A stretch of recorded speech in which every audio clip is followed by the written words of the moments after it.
It's and Oddworld.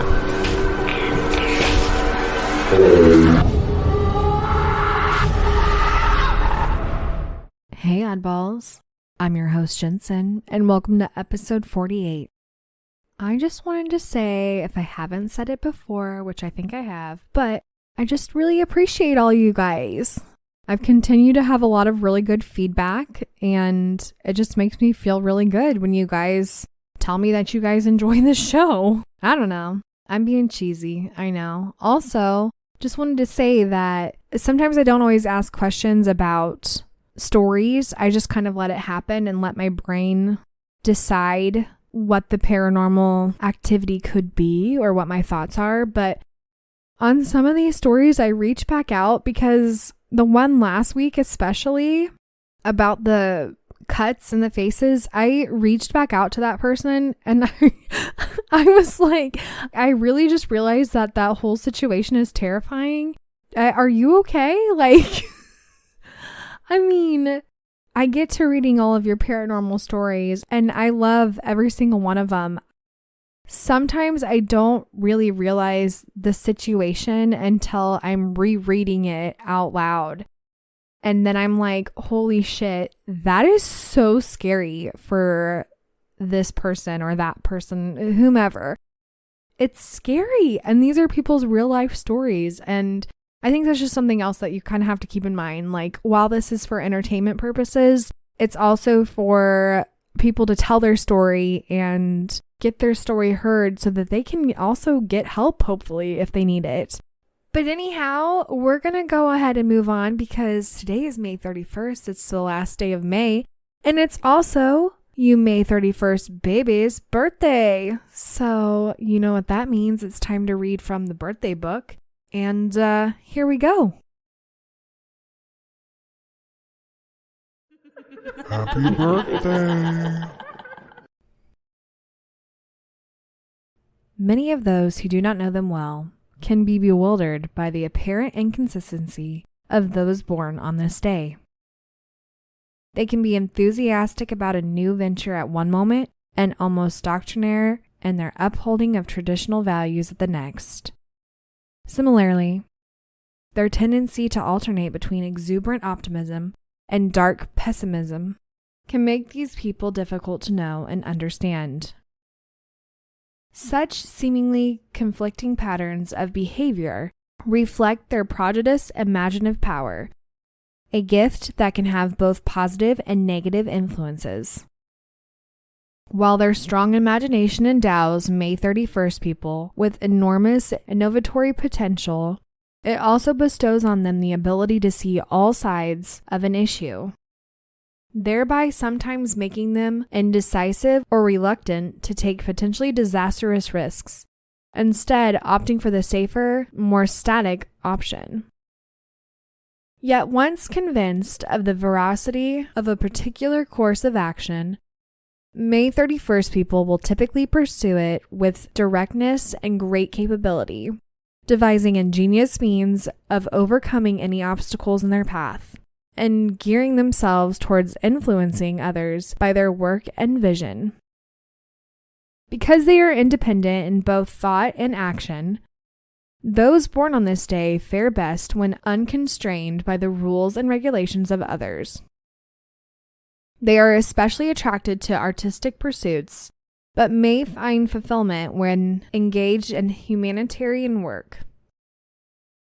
They are generous of their time and attention in both their professional and personal relationships, provided, that is, that they do not feel trapped or stifled by the demands of others, a propensity that is particularly pronounced in men born on this day. Their virtues are individualistic, pragmatic, innovative. Their vices are jealous, authoritarian, capricious. So happy birthday again to you, May 31st, babies, rounding out the month. And we are going to move on to our stories. This comes from nursebit on Reddit.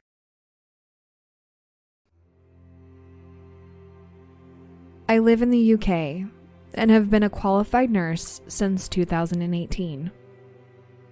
I specialize in stroke rehabilitation, but also work in a private nursing home from time to time to earn some extra money. About 6 months ago, a new resident moved into the home. We'll call her Jenny, for palliative care of her terminal bowel cancer. While with us, Jenny found out that not only had her bowel cancer spread to her liver and lungs, but she also had brain metastasis and had only a few months left to live. After about 2 months with us, she started really freaking out when we would help her back into her room in the evening and get her comfortable for the night. She used to shout to us, "Be careful of the children," or "Don't fall into the river." When asked what she was talking about, she explained to us that she could see a river flowing through her room and lots of children playing in it. She wasn't necessarily scared of the children. She just didn't want us to stand on them and hurt them. The doctors and nurses all believed that she was hallucinating due to the brain metastasis and the amount of opioid medication she was on.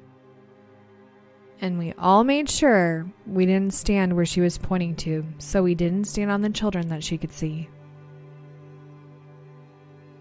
A couple of months ago, Jenny passed away peacefully, and I hadn't thought about the children or the river ever since. 2 weeks ago, a new resident moved into Jenny's old room. We will call her Sarah. I would like to point out that Sarah didn't live here when Jenny was here. They have never met, and nobody would have ever mentioned Jenny to Sarah.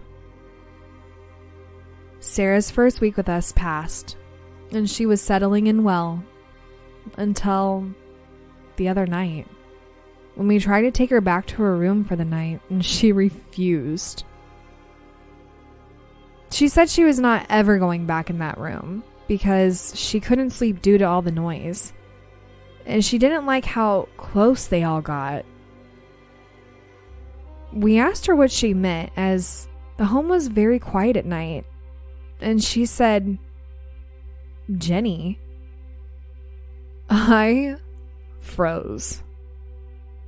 I again asked her what she meant, and she said, "Jenny and the children make so much noise when they're playing, and it keeps me up all night." I was in absolute shock, and have had trouble going to that room since. I've always been a skeptic, but I can't see any other logical explanation for this. I have asked other staff, and nobody has mentioned Jenny or the children in the river to Sarah. Somebody please tell me that there is an explanation for this. Why is there a river and children? It makes me wonder if before that nursing home was built there, if maybe there was some kind of river and children played in it. Obviously, maybe they passed away. I don't know. But here's where my brain is going. This was probably a long time ago. Then the nursing home came along. And then Jenny, she was about to pass away anyway. So the children came to her maybe to kind of comfort her. And so now it makes me wonder if Sarah is about to pass away because now she is seeing Jenny and the children. But still, it's all very weird, but that's the most logical paranormal explanation that my brain can make. I don't really have a logical one other than maybe it's a hallucination.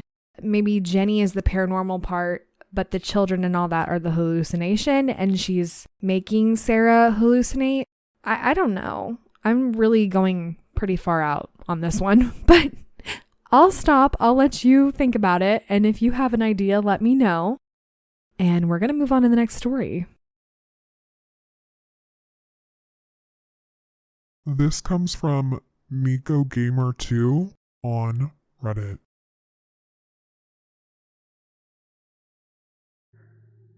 I swear I saw a ghost last night. I was in bed talking to myself, 'cause I do that when I can't sleep. And suddenly, I see a white thing near my door. It wasn't like a human, more like a shape. It was white, and the height was somewhere up to my doorknob. I literally didn't move a millimeter. I was watching it move slightly left and right, and then it went towards the wall, but not even being able to reach the wall before it disappeared. It was so scary. I don't know how I fell asleep after it. And it wasn't a hallucination. I have had those before due to lack of sleep. And they feel much different from this. This one felt real. Well, that's pretty spooky.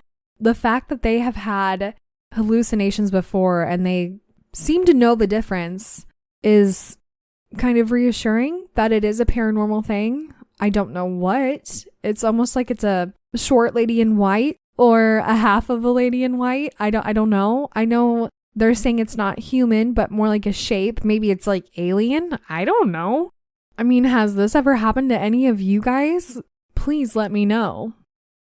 And as always, I hope you enjoyed today's episode. And well, it's an odd world after all.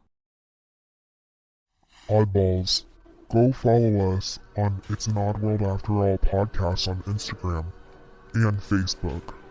Also, give us a 5-star review on Apple Podcasts. If you have a story you would like to share, email us at it'sanoddworldafterall@gmail.com or message us on one of our social platforms. Don't forget to share us with your family and friends. And check out our website, it'sanoddworldafterall.com.